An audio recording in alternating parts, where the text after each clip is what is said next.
수궁 지훈이 베세나 여우시나 수궁 지훈이 베세나 रुंसारि ब्रजेन्द्र कुमार ब्रह्म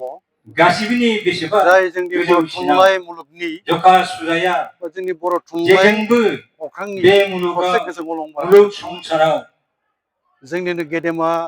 गिदिर बिबान थुनलाइगिरि दं रायथाइगिरि बयनिबो खन्थाइगिरि जिउआव आरो बेखौनो रायथाइगिरि फोरमायलांबाय टेगर बान्था मोनगिरि लोगोसे गिदिर साहित्य बिबान एकाडेमि दङ बान्था मोनगिरि बिबान दङ जोंनिनो बयनिबो आगोमा जिउआव ब्रजेन्द्र बेखौनो कुमार ब्रह्मआ फोरमायलांबाय दिनैनि अक्ट' बा डिसेम्बर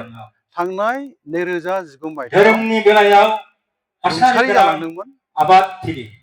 रुंसारि जानायनि जि नागिरनानै मोनसे मोनाखै जादों अमासि खहा बुंनो धोरोमनि थाङोबा बेलायाव बर' हारियाव हासार बर' गोनां थुनलाइयाव बे आबादथिलि खहाखौ नागिरनानै मोनाखै सुफुंनांगौआ जादों गोब्राब अमासि आरो सुबुंनि सुबुङाथ' थाबायनाय थैयोबा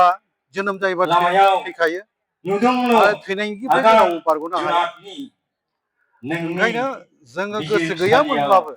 अबं गोमाजानो इसोर जोङो लुबैयाब्लाबो आल्लाह नाथाय गड राहाबो गैया थैब्लाबो जोङो हमथानो अरजाया हाया मानोना बे सुबुंथि आनान सोदोमस्रिखौल' गसाइनि मोनसे सोरजिनाय खान्थिखा बावगारनाङा बे बुहुमाव खान्थिखौ रावबो गोजोनै सिफायनो हाया थानोब्ला बेखायनो नोंनि अबंनि बिजिरसालियाव हरखानाय बोर लानानै अबं बै इसोर सानखालि आल्लाह 5 गड डिसेम्बर थैब्लाबो 2019 अरजाया मायथाइयाव सुबुंथि ब्रजेन्द्र कुमार ब्रह्मआ सोदोमस्रिखौल' जोंनि गेजेरनिफ्राय बावगार बिदाय जालाङो गोमोरलाङो बुहुमाव गोजोनै दा बिथाङा थानोब्ला थैनायनि सिगां आंखाल दिनै जोनोमनि खौसेथिनि उननिफ्राय असे सिबिसुला बर' आंखाल हारिनि दिनै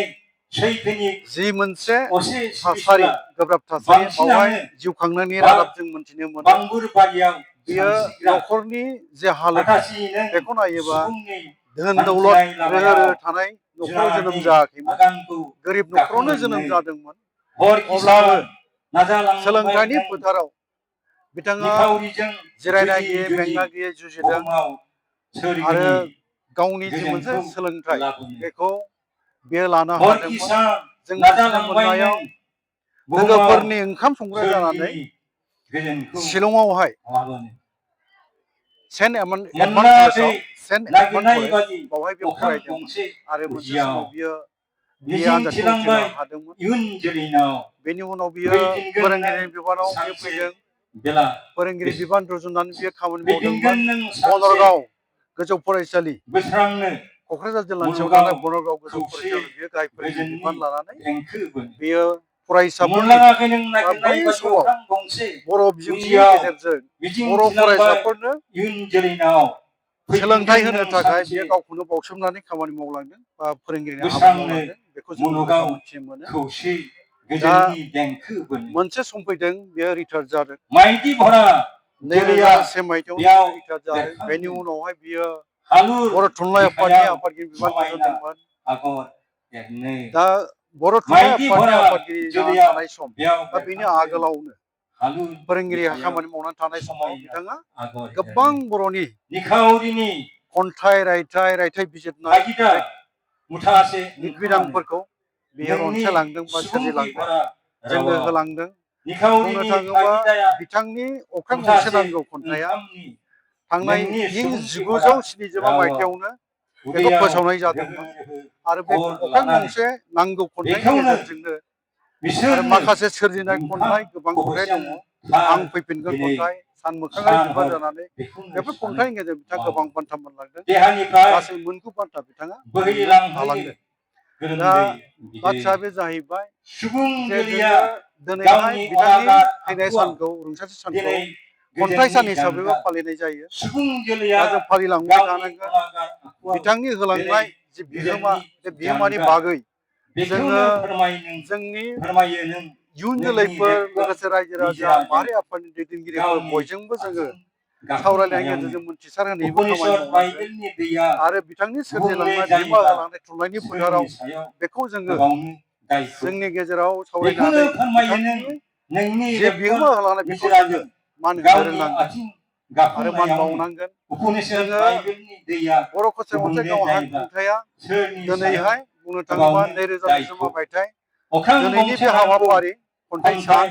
रुंसारि बिजाबनिफ्राय ब्रजेन्द्र कुमार ब्रह्मनि साव बेखौ साबफानाय जोङो माहारि गोदान आफाद जोंनि जिल्लानि सोदोमस्रिसिम फारियैहाय खौसेथि बर' सुबुं आफाद गांजिबा जिल्लानि बर' दुलाराय रावाव बर' फरायसा आफाद मोनसे लांबाय जिल्लानि दुलाराय बिजाब बर' रायजो आफाद अनसाय आफाद गेजेर जिल्लानि आरो बारग' बिलथि अनसाय आफाद जासिगोन थुनलाइ लोगोसे मुलुगाव सारिनाइन टिभि थुनलाइ जुथायै मुलुगसालियाव दिनैनि थुनलाइ हाबाफारिखौ मुलुगनि जोङो अलंबार बानजायनानै मुङै खुंनाय जादों बावहाय माखासे जोंनानै जोंनि ओनसोलनि थागोन बे फरायसालिफोर बुहुमाव जेरैहाय अराय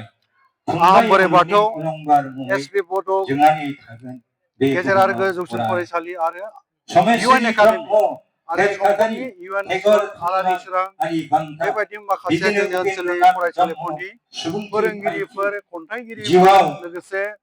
फरायसा आवथायलांबाय फरायसुलिफ्रा बाहागो लानानै दिनैनि हाबाफारिखौ जाफुंहोदों गु बेनि थाखाय आङो बर' भाषा अनसाय गावहां खुंगिरि गुथि जानानैबो बान्था गाहाम हामलायनायखौ बावनांगोन आरो बिथांमोननो साबायखरखौ आं बावथारनांगोन दा फैगासिनो थानाय समाव जों आरो साबसिनै आवग्रिलांबाय बिथांनि अरायखां बिहोमा सुबुं होलांनायखौ बिखा गोसोखांनानै जाथोंसै हाबाफारिफोर जों लानो हायो थुनलाइ नामा मुलुगनि बेखौ जोङो जेरावबो खालामलांनो गेवसारनाय ओरैनो अराय दिनैहाय मुंदांखा बिथांनि आवग्रिलांबाय अरायखां सोरजिनाय सुबुं खन्थाइफोरखौ बिखा आवरायनायनि हाबाफारि दङ जाथोंसै जों थुनलाइ सायख'नानै मुलुगनि होनाय जादों जोंनि जेरैबो खन्थाइ अख्रां गेवसारलांनाय गंसे नायगौ अराय बे खन्थाइखौ मुंदांखा सायख'नाय गोजोन्थों जादों आरो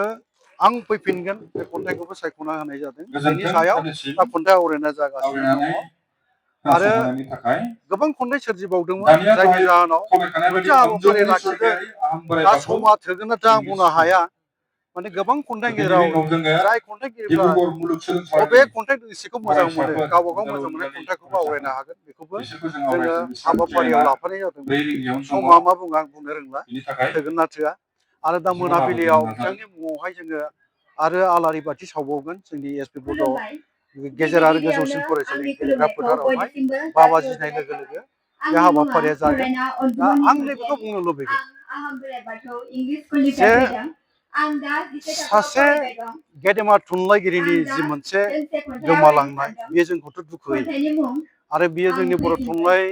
आफादनि बा बर' थुनलाइ मुलुगाव जोंनि सासे लामा दिन्थिगिरिमोन होनबा बांद्राय बुंनाय जानाय नङा आरो सासे गोग्गो गोथार गोसोनि सुबुंमोन सैथोजों सोलिग्रा जोंनिनो सासे बिफा बायदि सुबुंमोन बे सुबुंनि गोमानायाथ' दुखुखौथ' होगोन होखादों बयनिबो गोरबोआवहाय दा आं नैबेखौ एसे बुंनो लुबैनाया बेनो जे ब्रजेन्द्र कुमार ब्रह्मआ जाय समावहाय थांनानै थादोंमोन बे समनि गेजेराव जि हाबाफोरखौ मावलांबाय बे जोंनि मोनसे थुलुंगानि फुंखा जानानै थागोन आरो जों बे थुलुंगाखौ लानानै जोंबो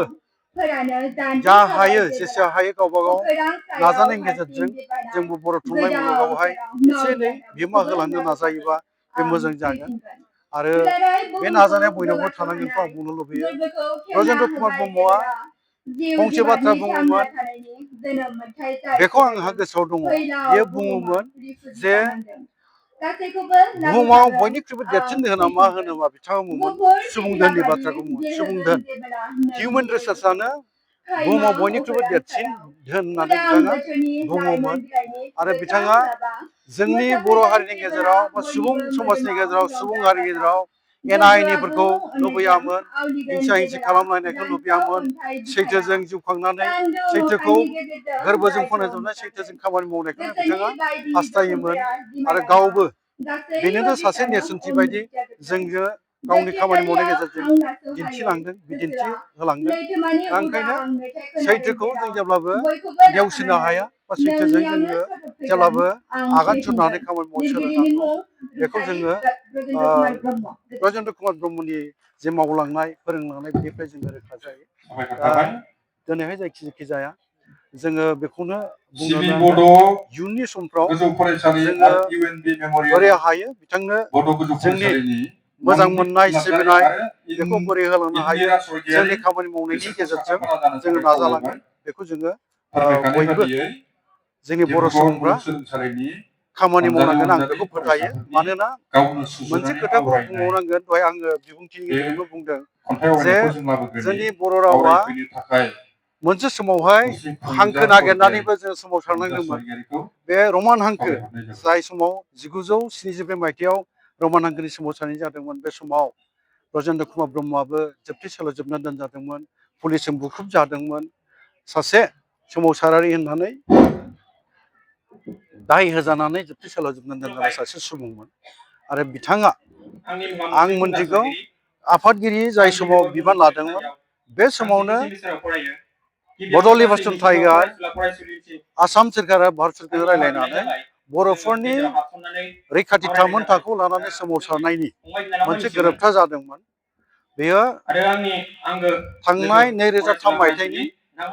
20 फेब्रुवारि जादोंमोन। ओंखायनो जोङो बे बाथ्राखौ रोखा जायो जाय समाव बिटिसिखौ गोरोबथा खालामनाय जादोंमोन बा सागान होनाय जादोंमोन बे गोरोबथानि गेजेरजोंनो बर' रावखौहाय जोङो 9थि फारियाव भारत संबिजित गनायथि मोनहोनो हानाय जादोंमोन। दा बर' रावा गोजोनथाव बाथ्रा दाखालिसो थांनाय 22 अक्ट' नभेम्बरनि बे 22 अक्ट'आवहाय भारत संबिजितनि जि मोनसे संबिजित भारत संबिजित बेखौ बर' रावाव साफायनानै फोसावनाय जाबाय। बेयो गिबि खेब भारतनि जारिमिनाव बुंनांगोन जोङो बे सनानि हांखोजों लिरनानै थाजासिगोन जे बर' रावाबो भारत संबिजित बेखौ सुजुनाय जाबाय फोसावनाय जाबाय। बे जोंनि थाखाय गोग्गाथाव बाथ्रा। दा बेनि थाखाय गोब्राब खामानि मावलांदों ब्रजेन्द्र कुमार ब्रह्म सारमोनहा। बिथांमोननि नाजानाय बिनेस्वर ब्रह्म सारमोननि नाजानाय बै समनि थुनलाइ सिबियारिफोर गेदेमा सुबुंफोरनि नाजानायनि गेजेरजों बर' रावा दिनैनि बे स्टेजसिम सफैबाय। दा बेखौ फोथांना लाखिनाय बेखौ अनसायनाय बेखौ फरायनाय बे बिजोंखौ जोङो गोजौ देखायनायनि गिलिर बिबाना जों बयनिबो सायाव। ओंखायनो जोङो जोंनि गेजेराव सावरायलायनायनि गेजेरजों गोथार थांखि लानानै बर' रावनि थाखाय बावसोमनानै जों खामानि मावलांनांगोन। बर' रावखौ जों बावसोमनांगोन। बर' रावनि थाखाय जोङो सिबिलांनांगोन। ओंखायनो जोङो बर' बिजोंजों जोंनि गथ' गथायखौबो गुन गोनां सोलोंथाइ होनो थाखाय जोंनि दुलाराय बर' फरायसा आफाद बर'नि माखासे माहारि गौथुम बर' थुनलाइ आफाद गासिबो जोङो नाजालायगासिनो दङ आरो बेयो जाफुंसार जाथों। इसोरा बोर सारस्रिथों। मोनसे समाव बर' रावा बुहुमनां मोनसे थुनलाइनि महरै जायगा मोनहैनो हाथों आरो गोजोनथाव मोनसे रादाबखौ जोङो बर' हारिनि गेजेराव लाबोना होफैनो हाथों। बेखौनो मिजिंथिनाय जाबाय।